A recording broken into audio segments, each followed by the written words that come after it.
नमस्कार दोस्तों, जय माँ काली, जय माँ कामाख्या। स्वागत है आपका हमारे YouTube चैनल आध्यात्मिक यूनिवर्स में। पिछले वीडियो में हमने आपको माँ आद्य काली, माँ महाकाली के बारे में बताया था, जो कि प्रथम महाविद्या है। आज हम आपको द्वितीय महाविद्या माँ तारा देवी के रहस्य के बारे में बताएंगे। आइए चालू करते हैं आज का वीडियो।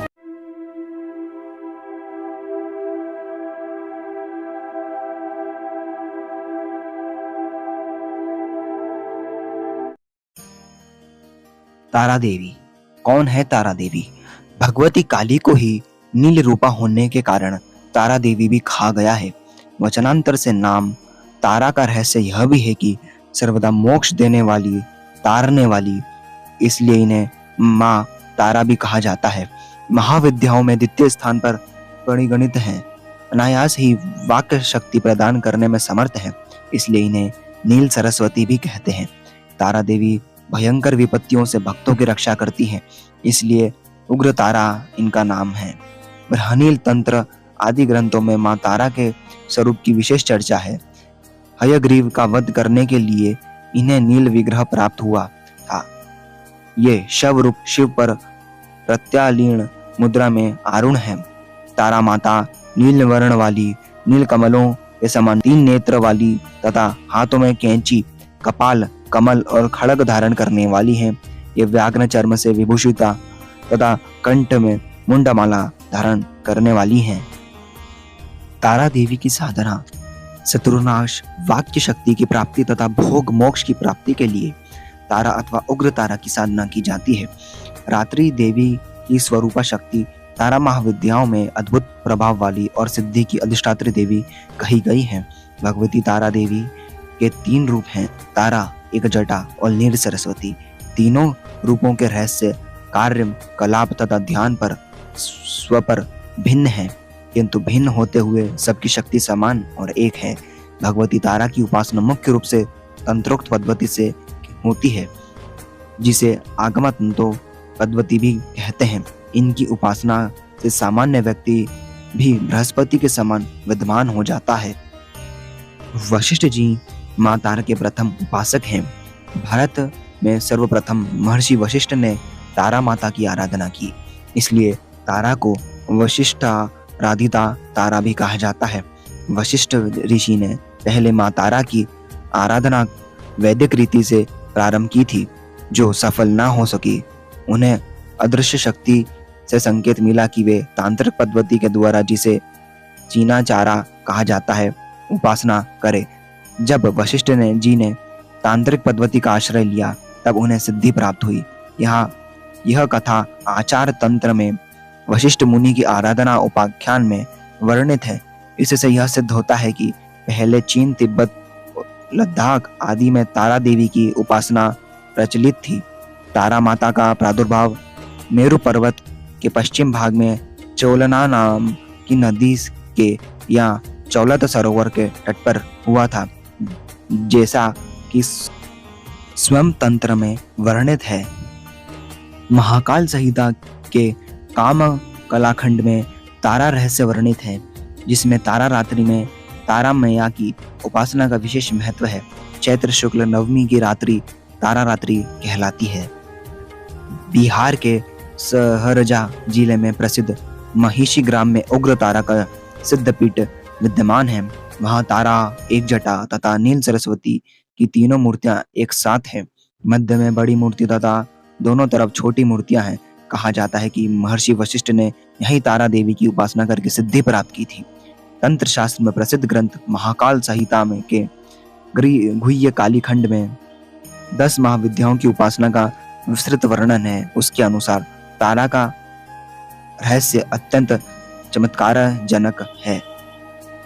10 महाविद्याओं में 2 कुल होते हैं, एक श्री कुल होता है और एक काली कुल होता है।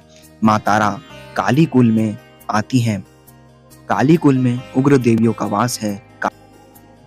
मां का तारा रूप, यह रूप भक्तों को आर्थिक क्षेत्र में उन्नति व जीवन में मोक्ष प्रदान करने वाला है। मां तारा के द्वारा भगवान शिव को स्तनपान करवाए जाने के कारण उन्हें उनकी मां की उपाधि प्राप्त है। जी हाँ दोस्तों, दरअसल जब समुद्र मंथन हुआ था और भगवान शिव ने विष पान किया था तो उनके गले में बहुत जलन हो रही थी। तो माँ आदिशक्ति ने तारा स्वरूप में आकर भगवान शिव को स्तनपान कराया, जिसकी तस्वीर आप बिहार का जो सिद्ध तारापीठ है वहां पर है। इसकी कथा भी आपको मिल जाएगी। माँ काली व माँ तारा के रूप में कई समानताएं हैं, लेकिन कुछ चीजों हैं जो दोनों में अलग अलग रूप से हैं। माँ तारा का वर्ण नीला है, जिस कारण इनका नाम नील सरस्वती भी है। इनके सिर पर एक मुकुट है जिस पर अर्ध चंद्रमा है और केश खुले व बिखरे हैं। मुख थोड़ा सा खुला हुआ व आश्चर्यचकित मुद्रा में है। माँ खुले मुख से हंसते हुए भी दिखाई दे रही हैं। गले में भगवान शिव की भांति सर्प लपेटे हुए हैं। माँ के 4 हाथ हैं, जिनमें एक में खड़ग, दूसरे में तलवार, तीसरे में कमल, चौथे में कैंची पकड़ी हुई है। माँ की कुछ भिन्न रूपों में उनके एक हाथ में तलवार की बजाय कटोरा पकड़े हुए दिखाया जाता है। कुछ में उनकी जीभ थोड़ी सी बाहर निकली हुई दिखाई गई है, जिससे रक्त बह रहा है। तो कुछ में उनके हाथ से राक्षस की खोपड़ी भी पकड़ाई गई है। माँ के गले में राक्षसों के कटे हुए सिर की माला है, जो नीचे वस्त्र के रूप में बाघ की खाल लपेटे हुए हैं। माँ का यह रूप भीषण होने के साथ साथ अपने भक्तों को अभय प्रदान करने वाला है। आइए दोस्तों, हम आपको ये बताते हैं कि माँ काली और माँ तारा में के स्वरूप में क्या भिन्नता है। वास्तव में तो स्वयं महाकाली ही माँ तारा के रूप में है, लेकिन उनके स्वरूप में क्या अंतर है हम आपको ये बताते हैं। माँ काली का रंग काला है, जबकि माँ तारा का रंग नीला है। माँ काली नग्न अवस्था में है, जबकि माँ तारा बाघ की खाल लपेटे हुए है। माँ काली की जीभ निकली हुई है, जबकि माँ तारा का मुख हल्का खुला हुआ है। माँ काली के सिर पर कुछ नहीं है, जबकि माँ तारा के सिर पर अर्ध चंद्रमा के साथ मुकुट धारण की हुई है। माँ काली के गले में केवल राक्षसों की खोपड़ियों की माला है, जबकि माँ तारा के गले में सर्प भी है। माँ काली के हाथ में राक्षस की खोपड़ी, खड़ग व कटोरा है, जबकि माँ तारा के साथ में खड़ग, तलवार, कैंची व कमल का फूल है।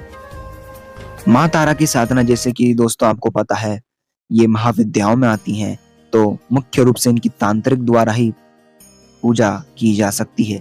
लेकिन इसका मतलब ये नहीं कि नॉर्मल लोग इनकी पूजा नहीं कर सकते, लेकिन उनको सही गुरु का मार्गदर्शन प्राप्त होना बहुत अत्यंत आवश्यक है, क्योंकि महाविद्याओं की पूजा बिना गुरु के नहीं की जा सकती। इनकी साधना का समय मध्यरात्रि काल का होता है। सामान्य भक्तगण माँ तारा की पूजा अन्य माताओं की तरह सामान्य रूप से कर सकते हैं।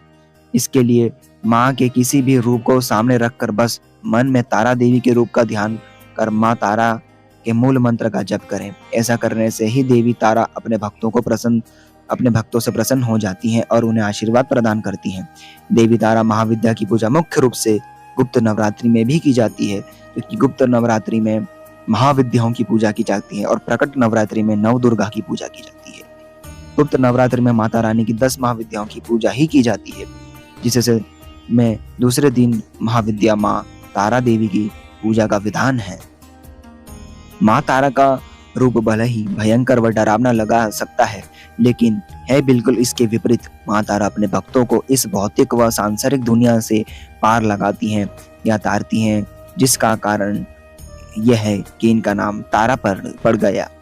हम सभी ईश्वर को तारणहार कहते हैं, अर्थात हम सभी का उद्धार करने वाला वही कार्य माता रानी का यह रूप करता है। माँ तारा की साधना करने से भक्तों को न केवल मोक्ष की प्राप्ति होती है, बल्कि आर्थिक क्षेत्र में भी उन्नति देखने को मिलती है। यदि किसी कारणवश आप अपने व्यापार या नौकरी में उन्नति को लेकर संतुष्ट नहीं हैं, तो निश्चय ही आपको माँ तारा की आराधना करनी चाहिए। इससे आर्थिक दृष्टि से प्रगति देखने को मिलेगा।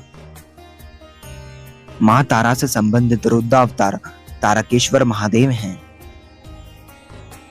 माँ सती के 51 शक्तिपीठों में से एक शक्तिपीठ पश्चिम बंगाल में बीरभूम में जिले में है, जिसे तारापीठ के नाम से कहा जाता है। यहाँ देवी सती के नयन आंखें गिरी थी, जिस कारण माँ तारा को नयन तारा के नाम से भी जाना जाता है। माँ तारा का एक और प्रसिद्ध मंदिर हिमाचल प्रदेश की राजधानी शिमला में भी है। माँ तारा के अन्य नाम एक जटा नील सरस्वती, नयन तारा व उग्र तारा है। त्रेता युग में भगवान श्री राम के राजगुरु वह महर्षि वशिष्ठ ने भी माँ तारा की सर्वप्रथम पूजा की है। देवी तारा की केवल हिंदू धर्म में ही नहीं अपितु बौद्ध धर्म में भी मान्यता है। मुख्यतया तिब्बती बौद्ध लोगों के बीच माँ तारा अत्यधिक प्रसिद्ध है।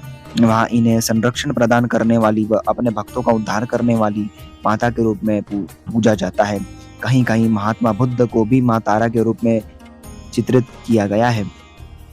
बौद्ध धर्मों के सन्यासियों के पास जो शक्ति है वह स्वयं माँ तारा ही उन्हें प्रदान करती है, क्योंकि बौद्ध धर्म में अधिकतर लोग जो भी सन्यासी हैं वो माँ तारा की पूजा तो निश्चय करते ही हैं। आइए दोस्तों, अब हम तीसरी महाविद्या माँ त्रिपुर सुंदरी के बारे में बताते हैं। गुप्त नवरात्रि का तीसरा दिन महाविद्या त्रिपुर सुंदरी का होता है। देवी त्रिपुर सुंदरी अनुपम सौंदर्य, भक्तों को अभय प्रदान करने वाली, यौवन युक्त और तीनों लोकों में विराजमान है। इन्हें तीनों लोकों में सबसे अधिक सुंदर माना गया है, तभी इनका नाम त्रिपुर सुंदरी है।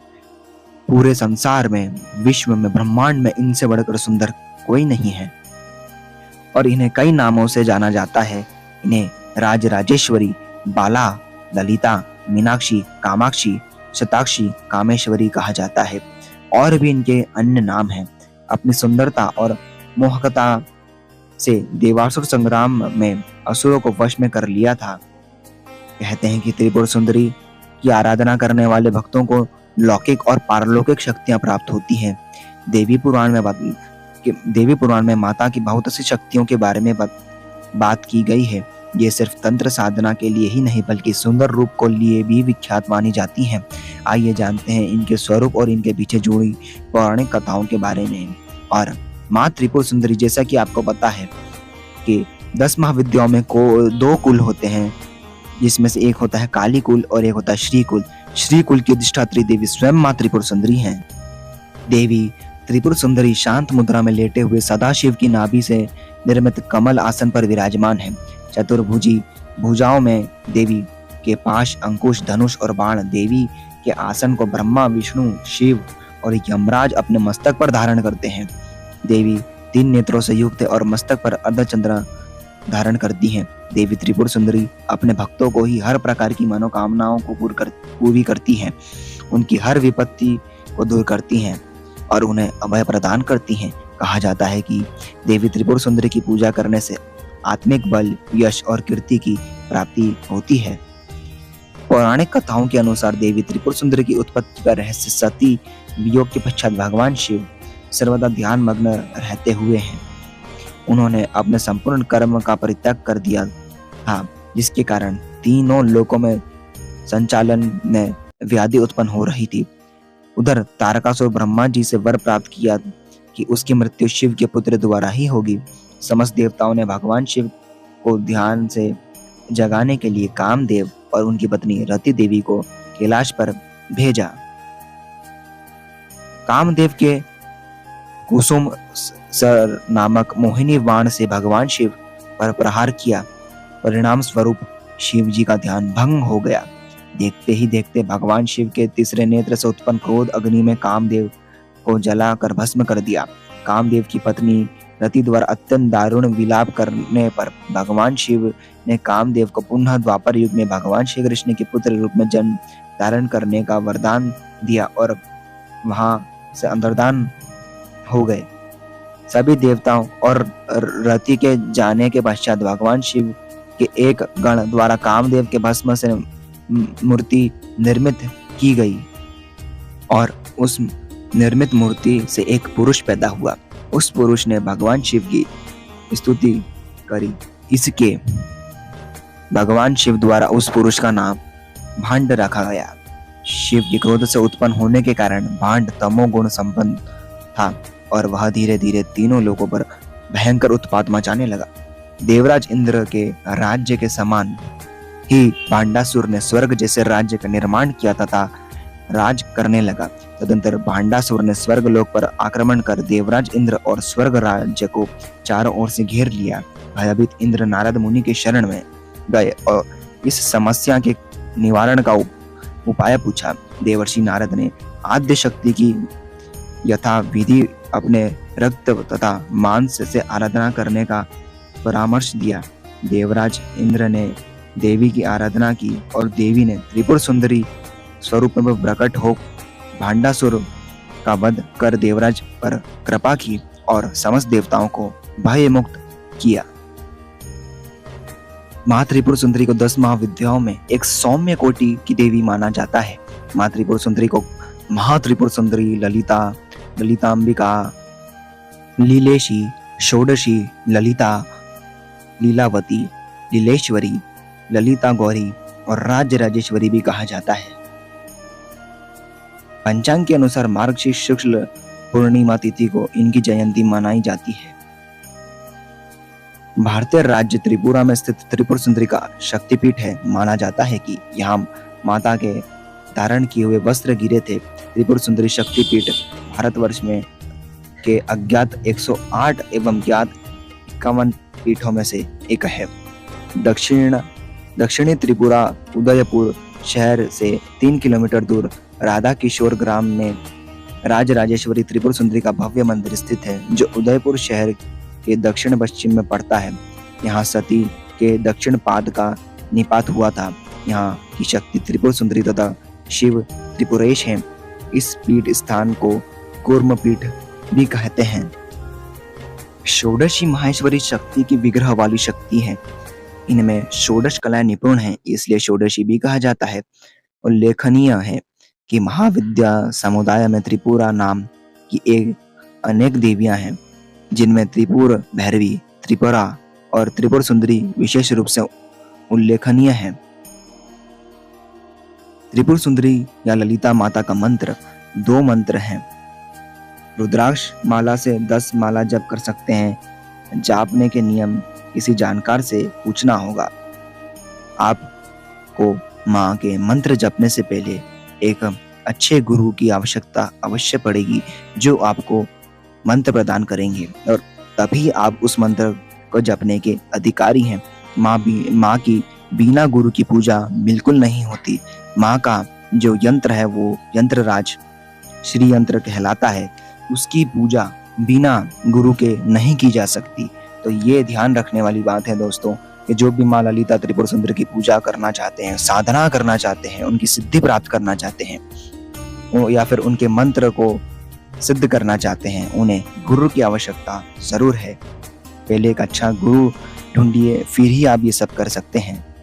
तो दोस्तों, कैसी लगी आपको 2 महाविद्याओं के बारे में जानकारी? आने वाले वीडियो में हम 7 महाविद्याओं के बारे में भी जानेंगे।